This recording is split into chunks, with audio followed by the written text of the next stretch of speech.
Bueno, siento mucho no estar con vosotros y gracias a Fernando por haberme invitado hace varias semanas. Inicialmente tenía la intención de ir, así que ahora nos vemos restringidos a una videoconferencia.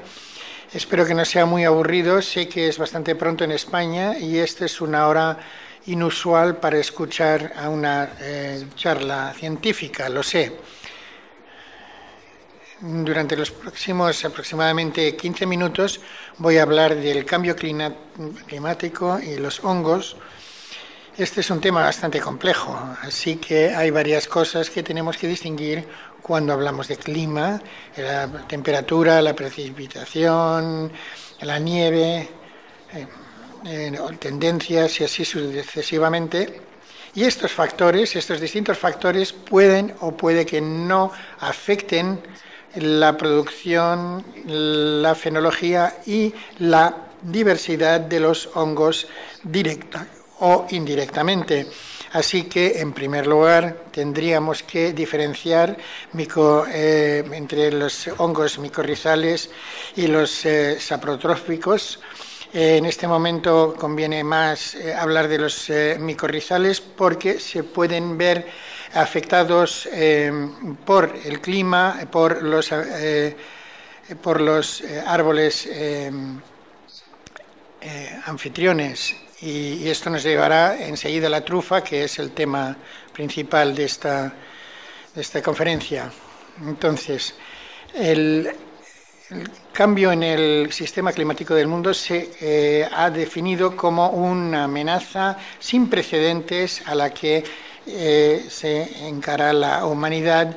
Ahora tenemos la conferencia de Glasgow, todo el mundo está hablando del cambio climático y nueva evidencia, esto lo acabamos de publicar este año, muestra que efectivamente en los últimos 2100 años, vamos desde el presente hasta los tiempos medievales y el tiempo de los romanos, la sequía estival más reciente desde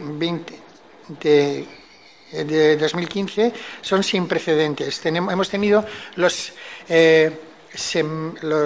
veranos más secos en los últimos 2000 años. Tenemos unas fluctuaciones, vemos que hay distintos componentes y la sequedad se debe a unas temperaturas más altas y una menor precipitación. Así que nos estamos encontrando con una sequía estival, con una intensidad y frecuencia que se espera aumente en el futuro. Y también tenemos que tener en cuenta las diferencias espaciales. Si nos quedamos con Europa, al norte de los Alpes europeos, en Europa central las sequías no son un problema, ni van a serlo en los próximos 30 a 50 años. Sin embargo, el Mediterráneo es mucho más susceptible a estos extremos debido a temperaturas más altas y también una falta de precipitación. Así que podemos ver aquí la predicción de temperaturas para los próximos 50 años. Vemos España, el sur de Francia, Italia, también la parte más oriental del Mediterráneo. Vemos un declive en los totales de precipitación en verano y al mismo tiempo, si vemos que en esta parte del sur de Europa va a tener una tendencia más notable. Y esto va a resultar en sequías. Tenemos que distinguir entre lo que es tenemos la agricultura y otro tipo de sistemas. Así que la irrigación va a ser un problema. Vemos esta imagen aquí, vemos una plantación de trufas en la zona de Teruel.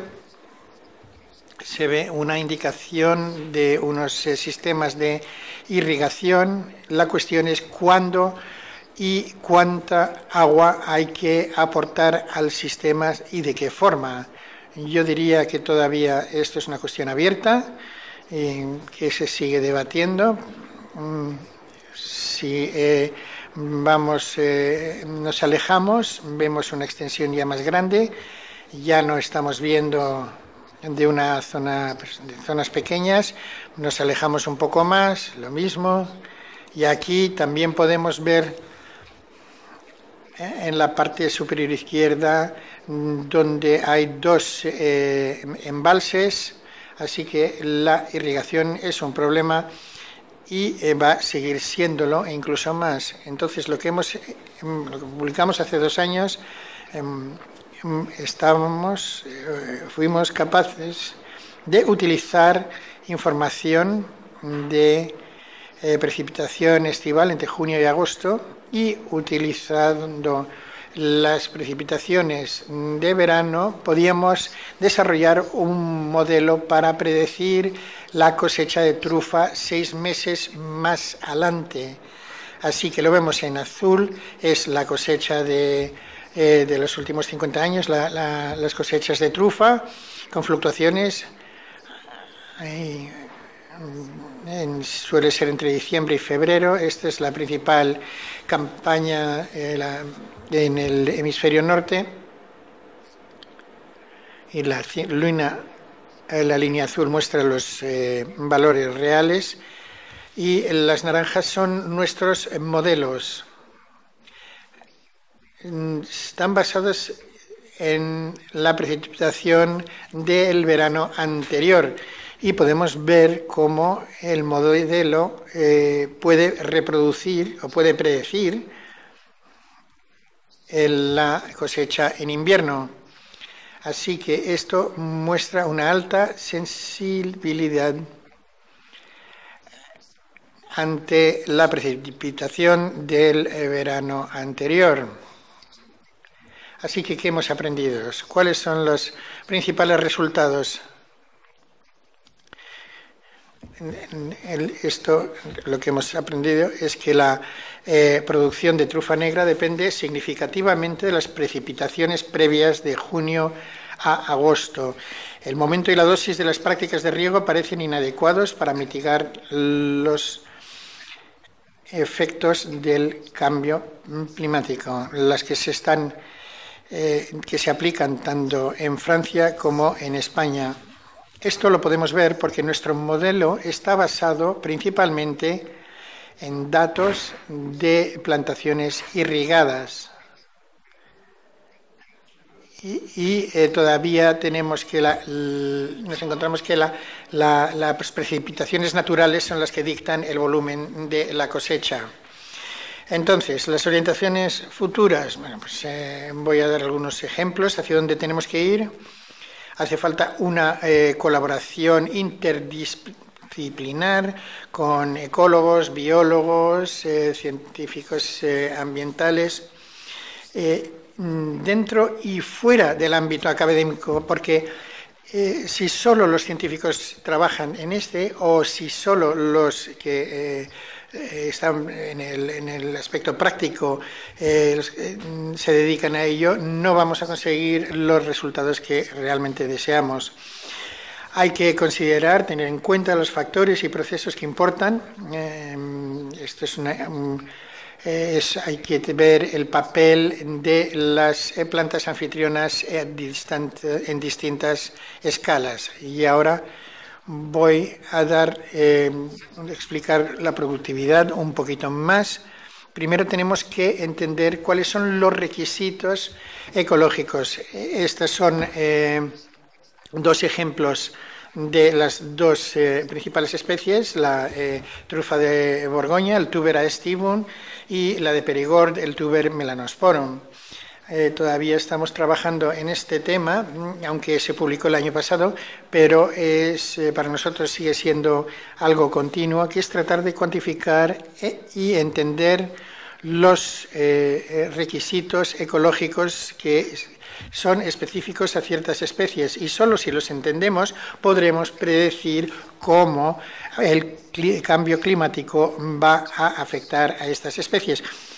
Así pueden ver que estamos tratando de entender cuáles son los requisitos.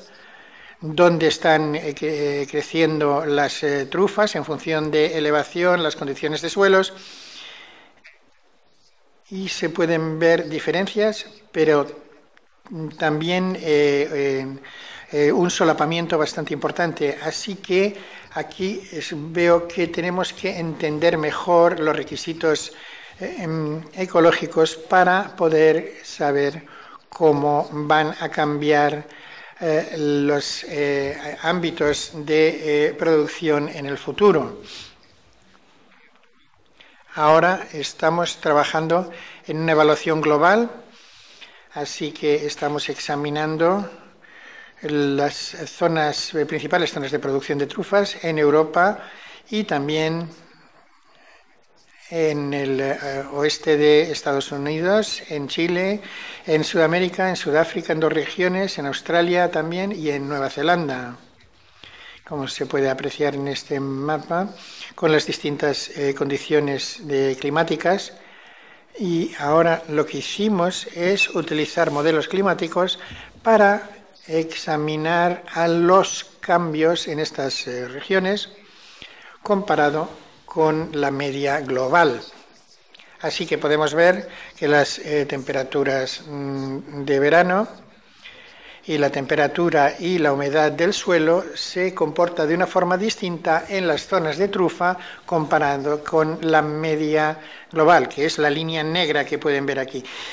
Así, las tendencias de temperaturas son aproximadamente las mismas. Las zonas de trufa van a experimentar una mayor reducción de la precipitación. Eso significa que comparado con el resto, estas regiones comparadas con el resto del globo, van a experimentar mayores cambios que el resto del mundo. Así que el cambio climático predecido es bastante más importante para las zonas truferas que comparado con otras zonas. Y esto no se ve solamente en las tendencias, sino también en los extremos. Cuando hablamos de extremos, la adherencia de los extremos climáticos es un riesgo grande, porque cuando estás implementando un sistema,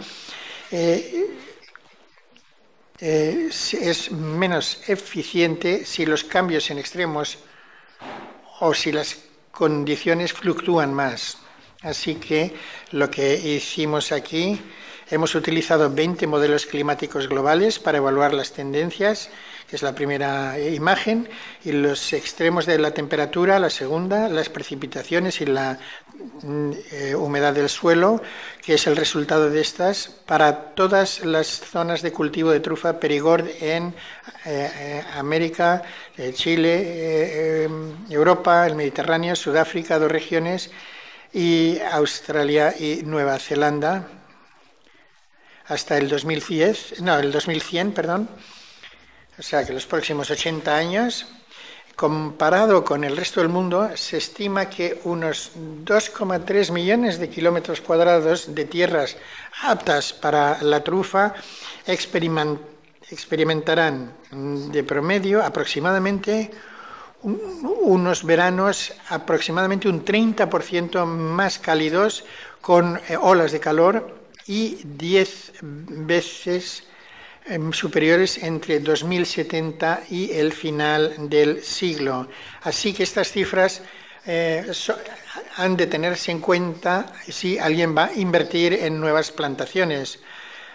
También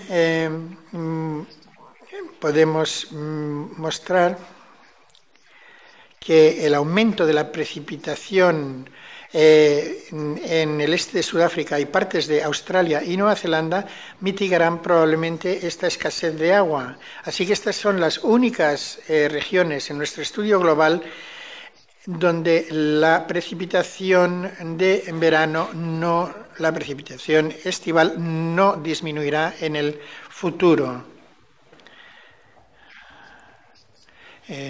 Por las circulaciones de clima conectadas. Entonces, hay que adaptar, las familias y los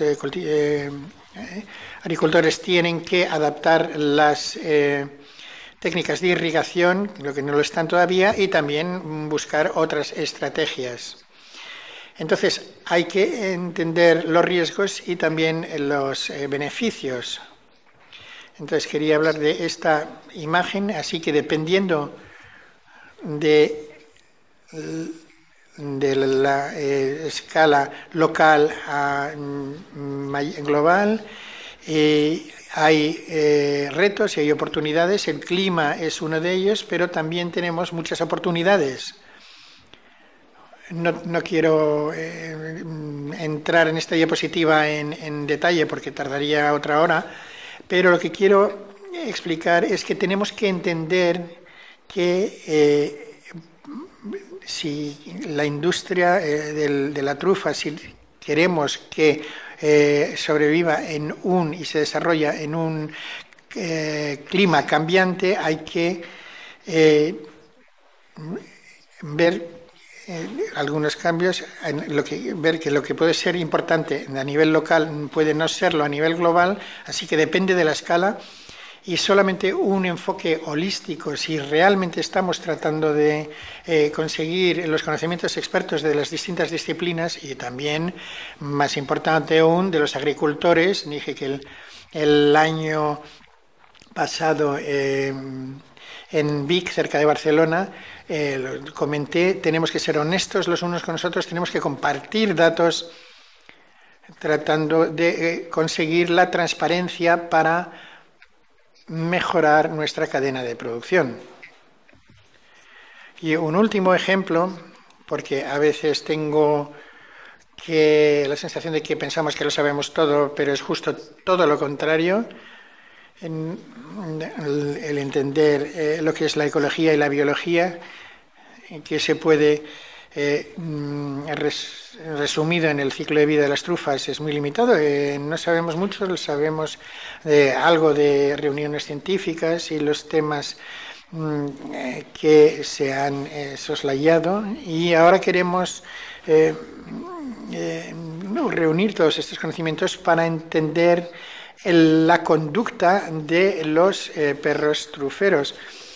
Y si queremos utilizarlos y mejorarlo de una forma sistemática, tenemos que reunir nuestros conocimientos, y estamos trabajando en ello, tratando de entender los distintos factores de la conducta de los animales, de los perros, los dueños de los perros que interactúan con estos perros, relativo al efecto de lo que ahora llamo aquí el terroir, el terruño. Así que el clima, la vegetación, el suelo, la gestión del suelo, todas estas cosas de una forma positiva y con efectos positivos y negativos, y el rendimiento de la localización de trufas por parte de los perros, que puede cambiar de positivo a negativo dependiendo, por ejemplo, de la edad del perro y su relación con el dueño. Esto es una caja negra. Todo el mundo que está metido, que está en el negocio, piensa que los conoce, pero creo que compartir datos ayudará el entendimiento y una mejora de cómo se puede llevar a cabo la cosecha. Esto es un campo muy interesante y muestra que solo si tratamos de tener en cuenta en casi todos los factores podremos conseguir mejoras en el futuro. Muy bien, un par de fotos al final. Aquí sí tenemos que entender dónde, cómo y cuándo crecen las trufas, cuánto calcio necesitan, cuál es su conexión a la especie anfitriona, están mitigando o están resaltando el cambio climático, cuándo y a qué velocidad crecen estos cuerpos de trufas. Me encanta esta imagen aquí. Podemos ver la superficie, podemos ver estos anillos diarios de crecimiento. ¿Qué es lo que nos dicen? Evidentemente nos están diciendo algo, no sabemos todavía qué, pero hay muchas preguntas abiertas. Aquí, una vez más, volviendo a las distintas escalas de cómo el fruto se conecta al micelio. Esta es la superficie de la trufa y todos sabemos, empezando de la biología a la ecología, tener en cuenta la especie anfitriona y los aspectos bióticos. Todavía hay mucho margen de mejora, es un campo fascinante y una vez más, Fernando, estoy muy agradecido por tu invitación y les deseo a todos una reunión de éxito y estoy abierto a preguntas. Muchísimas gracias y ahora puedo dejar de compartir y ahora no me digan que no han podido oírme, por favor.